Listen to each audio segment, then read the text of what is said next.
Hello and welcome back to my channel, Boozy Bookish Thoughts. I'm Justine, or Jay if you prefer, and welcome to my new video.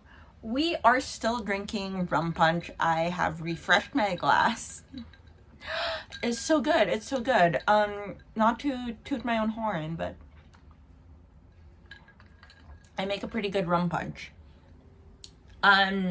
So if you're interested in this, it's just a little rum, white rum, pineapple orange juice, a little bit of grenadine, and even a little less lime juice, and it's perfect. Very easy to drink, but it will get you there, you know what I mean? So today we are talking my January wrap up, the 3 books I read in January. So it was an average reading month, 3 books. Like I said in my previous video, I got caught with Anne McCaffrey Dragonflight because the narrator was just not for me. So I'm overall not disappointed that I still managed to read 3 books. All 3 were decent, but I'm still going to be giving up this one author, or at least this one series. So still some heartbreak. Let's talk about the good first. So the good one was Agatha Christie's Crooked House. Now this is it was 5 hours as an audiobook, so I think it's a little too long to be called a short story or a novella, but it is definitely on the short side for a novel.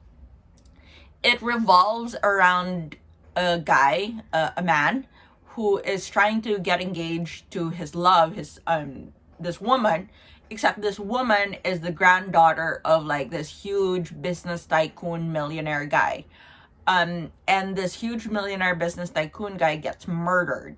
And it has to be by one of the family who live in this large sprawling mansion which houses like several members of the family, several generations of the family, including some extended family and all that.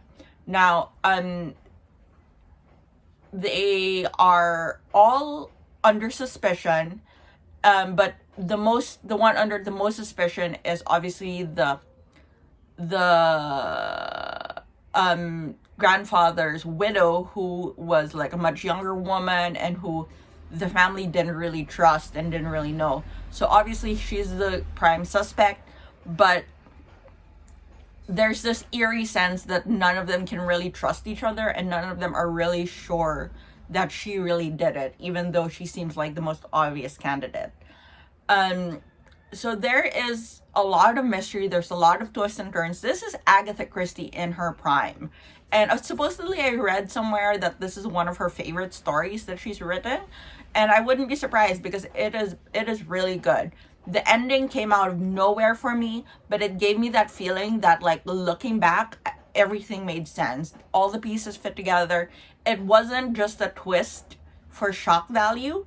It was a legitimate, the clues were legitimately there, and if I had just paid attention and didn't have certain prejudices, then I would have totally seen it coming. But I didn't, and it was a really great book. It was really satisfying, and I highly recommend it. There are some, again, this was written how many years ago, so there are some slight nuances that are not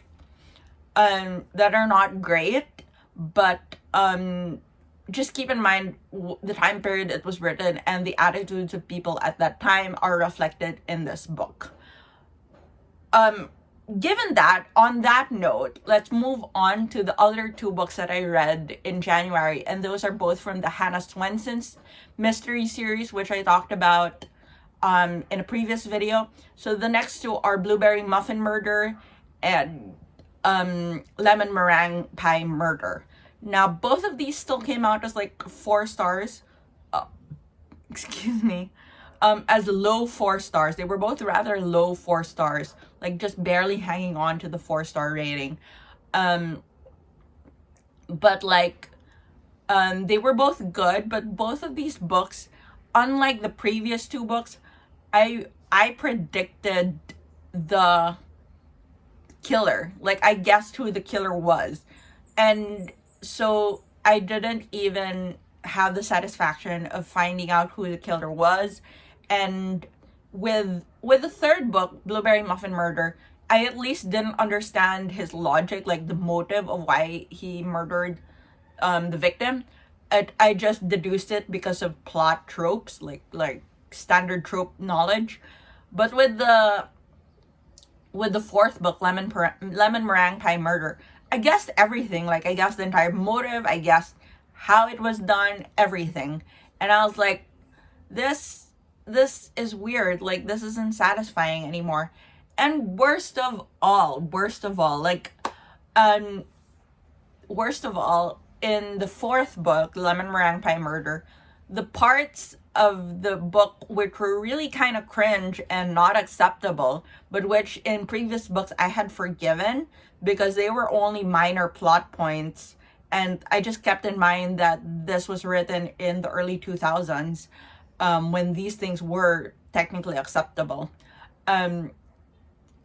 Those minor things were now major plot points in the fourth book, and it made it almost unreadable. There was, I mean, trigger warning, but I mean, I'm trigger warning you for this book, and it's like heavy talk of dieting.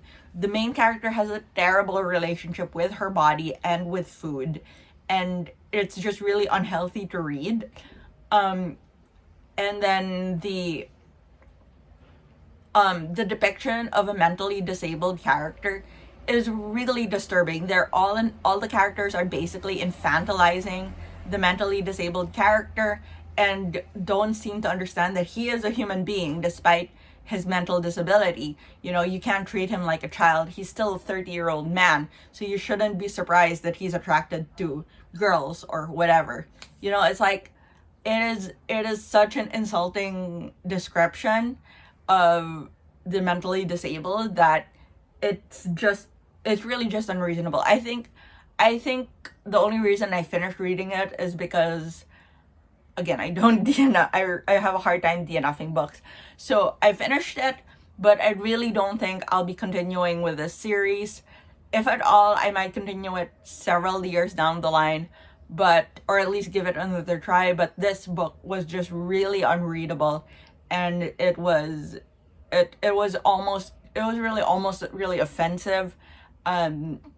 It's just unreadable. I do not recommend this book in particular. If you want, you can read the first 3 books. Like, you know, I get it, but the fourth book is just really bad. All of the minor things that were just like cringe moments in the previous books became major plot points in this book, and it's just it's so disturbing.